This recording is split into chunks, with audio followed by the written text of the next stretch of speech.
Kitchen organise பண்ணுறது ரொம்ப ஈஸிங்க. Declutter மட்டும் பண்ணிட்டா நம்மளால் வேணுங்கிற பொருட்களை நீட்டாக ஆர்கனைஸ் பண்ணி வச்சுக்க முடியும். ஆனால் கிச்சனை மெயின்டைன் பண்ணுறதுக்கு நம்ம கொஞ்சம் மெனக்கெட்டு தான் ஆகணும். ஸோ கிச்சனை மெயின்டைன் பண்ணுறதுக்கு நான் ஃபாலோ பண்ணுற ஒரு 13 ஹேபிட்ஸ் எல்லாமே 2 நிமிஷத்துக்குள்ளே பண்ணிடலாம். இது 2 நிமிஷத்துக்குள்ளே பண்ணிடலான்னு சொல்லும் போது ஆட்டோமேட்டிக்காக உங்களுக்கு மோட்டிவேஷன் வரும். நீங்களும் இதை பழக்கமாக்கிப்பீங்க. ஸோ இந்த வீடியோக்குள்ளே போகலாம். அதுக்கு முன்னாடி நம்ம சேனல் இது வரைக்கும் நீங்கள் சப்ஸ்கிரைப் பண்ணலைன்னா, நம்ம சேனல் ஹெல்ப்ஃபுல்லாக இருக்குன்னு நினச்சிங்கன்னா please do consider subscribing to our channel. 1 lakhக்கு இன்னும் கொஞ்சம் தூரம் தான் இருக்குது. நீங்கள் சப்போர்ட் பண்ணிங்கன்னா சீக்கிரம் ரீச் பண்ண முடியும். அதில் ஃபர்ஸ்ட் 2 minute ஹேபிட் என்னன்னு பார்த்தீங்கன்னா, நம்மளோட கவுண்டர் டாப்பை நம்ம கிளியர் பண்ணணும். ஏன்னா முதல்ல க்ளீன் பண்ணணும்னா கவுண்டர் டாப்பில் ரொம்ப திங்ஸ் இல்லாமல் பார்த்துக்கிட்டா தான் நம்ம கிளியர் நம்மளால க்ளீன் பண்ண முடியும். ஸோ நான் பண்ணுறது என்னென்னு பார்த்தீங்கன்னா, சமைக்கும் போதே நடுவில் ஒரு பொருள் இப்போ ஒரு தாளிக்கிறதுக்கு மசாலா டப்பா எடுக்கிறேன்னா எல்லாமே தாளித்து முடிச்சிட்டேன்னா அதை எடுத்து உடனே வச்சிருவேன். சமைச்சு முடிச்சுட்டு கடைசியாக வைக்கலாம் அப்படின்னு வெயிட் பண்ணாமல் வச்சிருவேன். இல்லை நீங்கள் உங்களால் அந்த மாதிரி மல்டி டாஸ்க் பண்ண முடியல அப்படின்னு நினச்சிங்கன்னா, சமைச்சு முடிச்சதுக்கப்புறமா ஜஸ்ட் ஒரு 2 minutes செலவு பண்ணி எல்லா திங்ஸையும் அதோட இடத்துல வச்சுட்டு, கழுவு போட வேண்டிய பாத்திரம் இருந்தால் அதையும் கழுவு போட்டுட்டு அதுக்கப்புறமா சாப்பிட போங்க. நீங்கள் க்ளீன் பண்ணுறதுக்கு ஈஸியாக இருக்கும். அடுத்த 2 minute ஹேபிட், இந்த மக்ஸ் எல்லாம் இருக்கும் இல்லையா, காஃபி குடிக்கிறது, பால் குடிக்கிற மக்ஸு, தண்ணி குடிக்கிற டம்ளர், நம்ம ஸ்நாக்ஸ் சாப்பிட்ற பிளேட்டு, பவுலு, இதெல்லாத்தையும் நம்ம அப்பப்போ உடனே லைட்டாக ஒரு வாஷ் பண்ணாலே வாஷ் ஆகிடும். இதை நம்ம சேர்த்து வச்சோன்னா நம்ம சிங்க் ஃபுல்லாக நிறைய பாத்திரம் நிரம்பி வழியிற மாதிரி இருக்கும். இதை வீட்டில் இருக்கவங்களுக்கும் சொல்லுங்கள். அவங்க குடித்த காஃபி மகை கழுவி வைக்கிறது நல்ல பழக்கமும் கூட. குழந்தைங்களுக்கும் அதை பழக்கமாக்குங்க. என் பையன் அவன் கொஞ்சம் வளர்ந்ததுக்கு அப்புறமா அவனுக்கும் அதை பழக்கமாக்குவேன். இப்போ அவன் மக்ஸை கொண்டு சிங்க் வரைக்கும் கொண்டு வச்சிருவான். பட் வாஷ் பண்ணுறதுக்கு கொஞ்சம் பெரியவனானா அதை பழக்கப்படுத்துவேன். அடுத்த ஹேபிட் என்னன்னு பார்த்தீங்கன்னா, எக்ஸ்பயர் ஆன ஐட்டம்லாம் தூக்கி போகிறதுக்காக வெயிட் பண்ணாதீங்க. இப்போ ஒரு தக்காளி அழுகி இருக்கு அப்படின்னு நீங்கள் ஃப்ரிட்ஜில் பார்க்குறீங்கன்னா, அதை அப்படியே வச்சா அது கூட ஃப்ரெஷ்ஷாக இருக்க தக்காளியும் சேர்த்துட்டு கெடுத்துரும். ஸோ அதனால அப்பப்போ டீக்ளட்டர் பண்ணிடணும். அது எல்லாத்தையும் இந்த மாதிரி ஐட்டம் நம்ம தூக்கி போடுறதும் டீக்ளட்டரிங் தான். அதே மாதிரி எக்ஸ்பைரி டேட் பார்த்து பொருள் வாங்குங்க. அப்பப்போ உங்ககிட்ட இருக்க க்ராசரிஸை கெட்டு போகாமல் இருக்குதா அப்படின்னு செக் பண்ணிக்கோங்க. எக்ஸ்பைரி டேட் முடிஞ்சிருந்ததுன்னா அதை உடனே டீக்ளட்டர் பண்ணுங்க. நீங்கள் மீல் பிளான் பண்ணி வீக்லி ஒன்ஸ் க்ராசரி வாங்கினீங்கன்னா இந்த எக்ஸ்பயர் ஆகிறது கொஞ்சம் கம்மியாகும். அடுத்தது நிறைய பேர் என்கிட்ட கேட்ட கேள்வி, ஆயில் அடுப்பு பக்கத்திலே வச்சிருக்கீங்களே அது எண்ணெய் பிசுக்கு வராதா அப்படிங்கிறது தான்.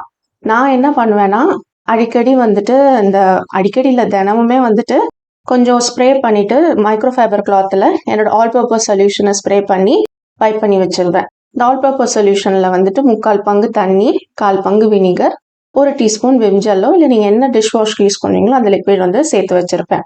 அதுதான் கிச்சன் கிளீனிங் ஃபுல்லாகவே யூஸ் பண்ணுவேன்.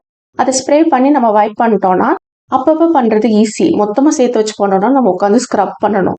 அப்பப்போ தினமுமே ஒரு வாட்டி ஒரு சின்ன வைப் பண்ணிட்டோம்னா அந்த வேலை சுலபமாயிடும். அடுத்தது மிக்சி. ரீசெண்டாக ஒரு ஷார்ட் ஒன்று பார்த்துட்டு இருந்தேன்.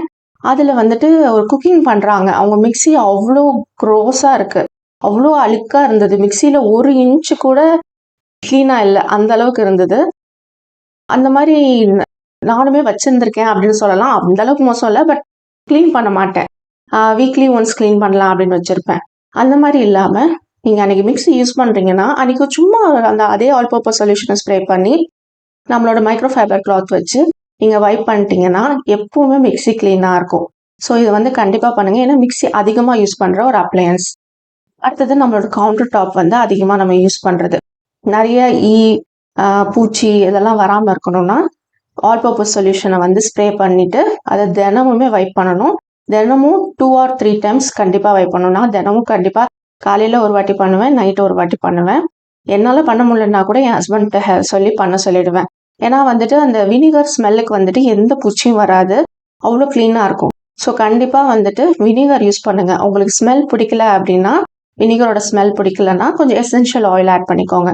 பட் எனக்கு வினிகர் ஸ்மெல் பிடிக்காதெல்லாம் கிடையாது. ஸோ நான் ஆட் பண்ணுறது கிடையாது. அடுத்த ஹேபிட் என்னன்னு பார்த்தீங்கன்னா, பாத்திரம் கழுவி முடித்தோன்னே கையோட சிங்கையும் சேர்த்துட்டு வாஷ் பண்ணிவிடுங்க. அதே ஸ்க்ரப்பர் வச்சு, என்னோடது ஸ்டீல் தான். ஸோ ஸ்டீலாக இருந்தாலும் செராமிக்காக இருந்தாலும் எதுவாக இருந்தாலும், செராமிக் சிங்க் மாதிரி வச்சுருந்தீங்கன்னா ஸ்டீல் ஸ்க்ரப்பர் யூஸ் பண்ணாதீங்க, ஸ்பாஞ்ச் ஸ்க்ரப்பர் யூஸ் பண்ணுங்கள். அதே சோப் போட்டு ஸ்க்ரப் பண்ணிட்டீங்கன்னா எப்போவுமே க்ளீனாக இருக்கும். 3 வேளை பாத்திரம் கழுவுனா 3 வேளையும் அதை வந்து க்ளீன் பண்ணிடுறது நமக்கு நல்லது. அட்லீஸ்ட் 1 டைமாவது ஒரு நாளைக்கு பண்ணிடணும். இந்த மாதிரி பண்ணும்போது நம்மளுக்கு அதுலேருந்து பேட் ஸ்மெல் எதுவும் வராது, எப்போவுமே க்ளீனாக இருக்கும். அண்ட் வந்து பாய்ச்சை அந்த மாதிரி பூச்சிகள் வர்றது நல்லாவே ரெடியூஸ் ஆகும். அடுத்து நம்ம ஃப்ரிட்ஜோட ஃப்ரண்ட் சைடு, குழந்தைங்க எல்லாருமே அதை தொடுவாங்க. நம்மளே சமைச்சிட்டு இருக்கும் போது நடுவில் கை வச்சு திறந்துருப்போம். அப்போ நம்மளோட கையில் இருந்த சாப்பாடோ பொருளோ இல்லை வேற ஏதாவது அதில் கண்டிப்பாக ஒட்டும், தினமும் ஒட்டும். நம்ம கிச்சன் தான் நம்ம ஹார்ட்னு சொல்லுவோம் வீட்டோட. ஏன்னா அதுதான் அதிகமாக நம்ம யூஸ் பண்ணுறது, ரொம்ப முக்கியமான இடம். அதை வந்து க்ளீனாக வச்சுக்கிறது ரொம்ப முக்கியம். ஸோ ஃப்ரிட்ஜோட ஒரு முக்கியமான அப்ளையன்ஸ் ஃப்ரிட்ஜ். எல்லார் வீட்லேயும் வந்துட்டு ஃப்ரிட்ஜ் வந்து முக்கியமான ஒரு விஷயமா இருக்குது இப்போ.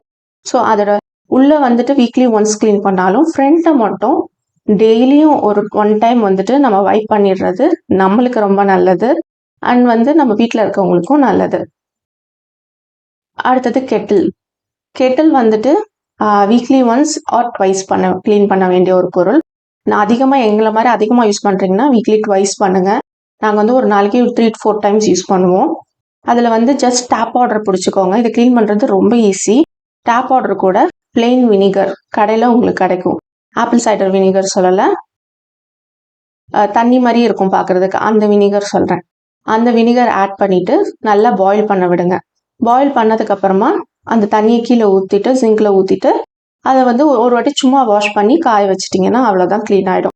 அடியில் வாட்டர் மார்க்ஸ் இருந்தால் கூட, ட்ராப்லெட்ஸ் மார்க் இருந்தாலும் அதுவும் க்ளீன் ஆகிடும்.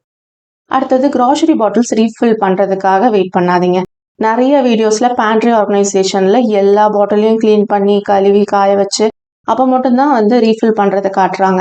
ஆனால் நம்ம அந்த மாதிரி வெயிட் பண்ணணும்னு கிடையாது. நம்மளுக்கு அப்பப்போ தீரும் போது க்ளீன் பண்ணி வச்சுருங்க. இப்போ ஒரு பொருள் வந்து ஒரு பாட்டிலை க்ளீன் பண்ணணும்னா மொத்தமாக தான் க்ளீன் பண்ணணும், தீபாவளி க்ளீனிங் அப்போ க்ளீன் பண்ணணும், இல்லை மந்த்லி ஒன்ஸ் ஃபுல்லாக க்ளீன் பண்ணணும்னு வெயிட் பண்ணாதீங்க.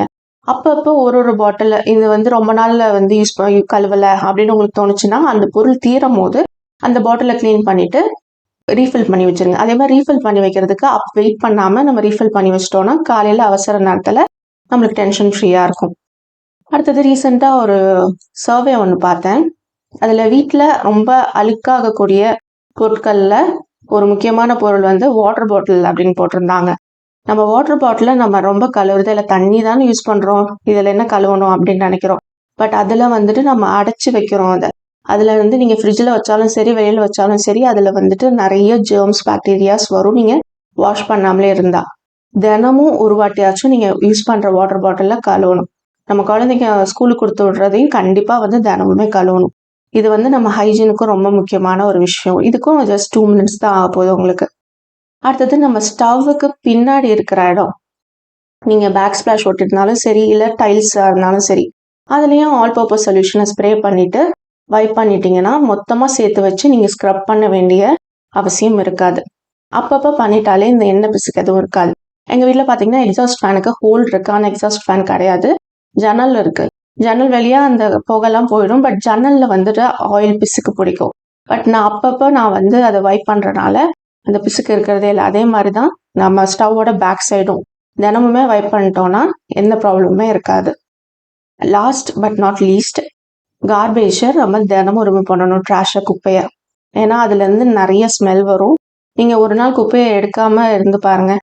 ஜன்னல்லாம் சாத்தி வச்சுட்டோன்னு வச்சுக்கோங்க, நைட் ஆனால் நாங்களாம் ஜன்னல் எல்லாருமே சாத்திடுவோம் கொசு வரும்னு சொல்லிட்டு. அந்த மாதிரி இருந்ததுன்னா பயங்கர ஸ்மெல்ல வரும்.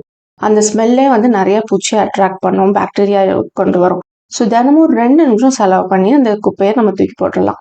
இந்த டிப்ஸ்லாம் உங்களுக்கு யூஸ்ஃபுல்லாக இருந்திருக்கும், ஹேபிட்ஸ் உங்களுக்கு பிடிச்சிருக்கும்னு நம்புகிறேன். அப்படி பிடிச்சிருந்ததுன்னா ஒரு லைக் பண்ணுங்கள். நீங்கள் லைக் பண்ணிங்கனாலே நிறைய பேருக்கு போய் சேரும். மறந்துடாமல் சேனலுக்கு சப்ஸ்கிரைப் பண்ணுங்கள். தேங்க்யூ ஃபார் வாட்சிங்.